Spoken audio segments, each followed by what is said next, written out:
We have a real problem with images of our future.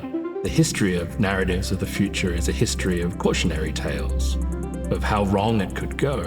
And all that this history of dystopias has done in many ways is paralyze us. We see these problems that feel so large, so difficult that no single person could do anything about it. And so now more than ever, fictions of our future are critical, and we need new stories about what our futures could be.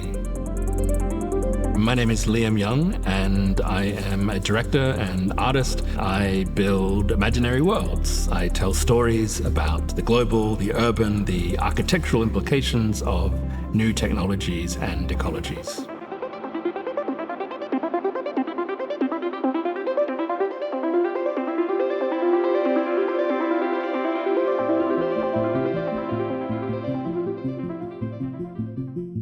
We've always used fictions about the future as a means to understand and relate to that future.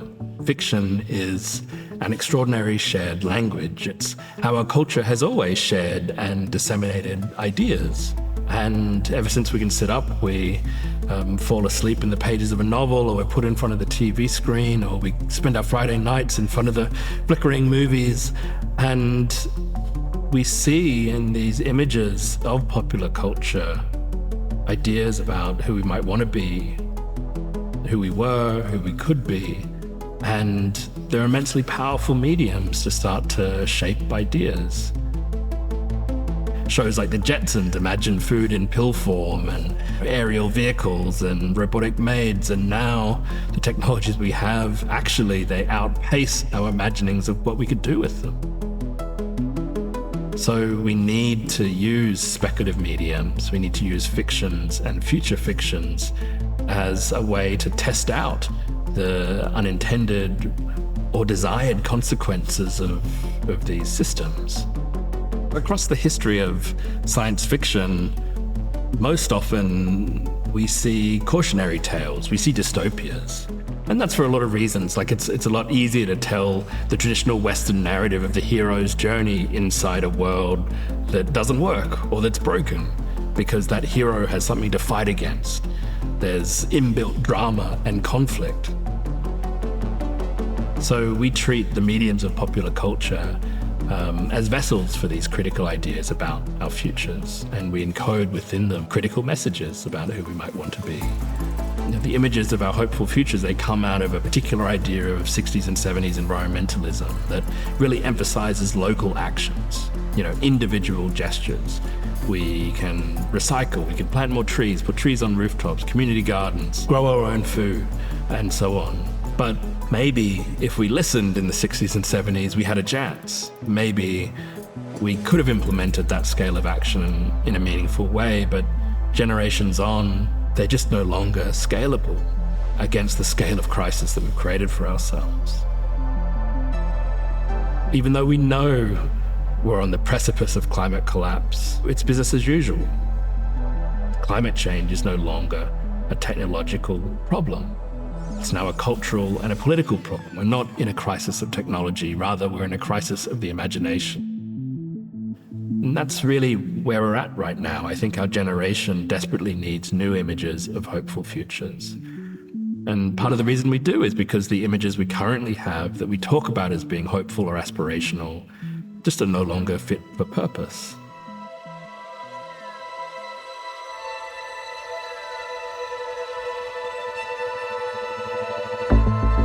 So what I try and do in my work is what I talk about as a form of planetary punk, as opposed to cyberpunk or solar punk.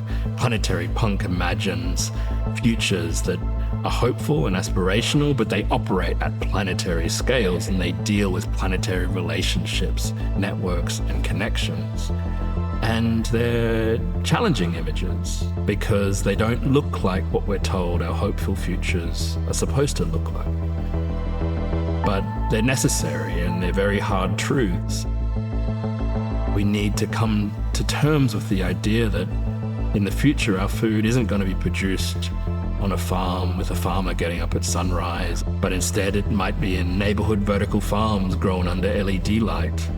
The future isn't vast forests, but it will also be giant fields of carbon capture devices.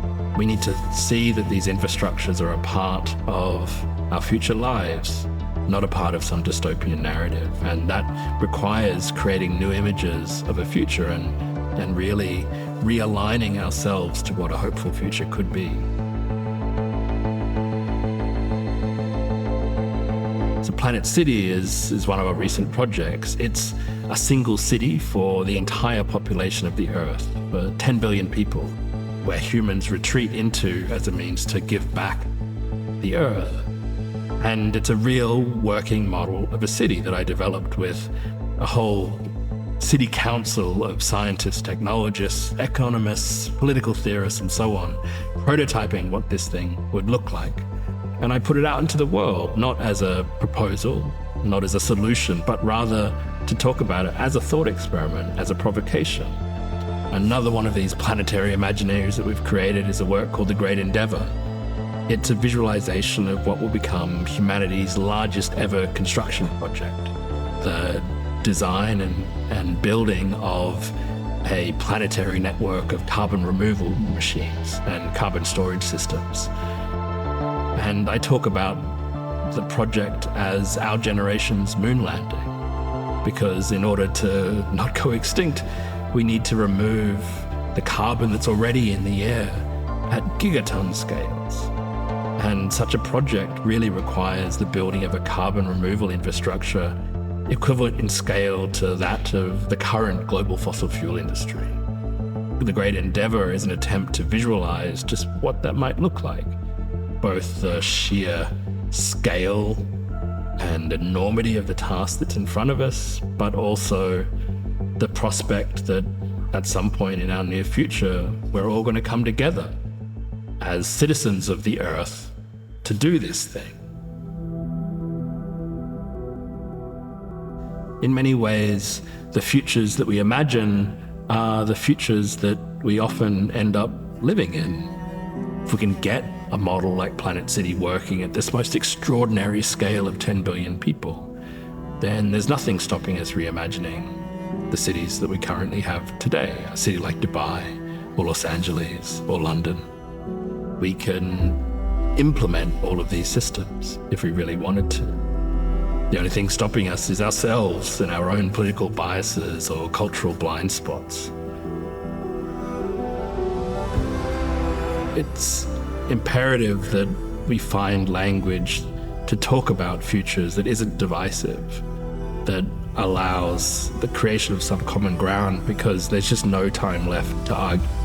And the scale of crises we have and the necessary scale of solutions required are multi-generational. The future isn't something that just washes over us like water. It's something we all actively shape and define. The future is a verb, not a noun. It's not something that happens to us. It's something that we make.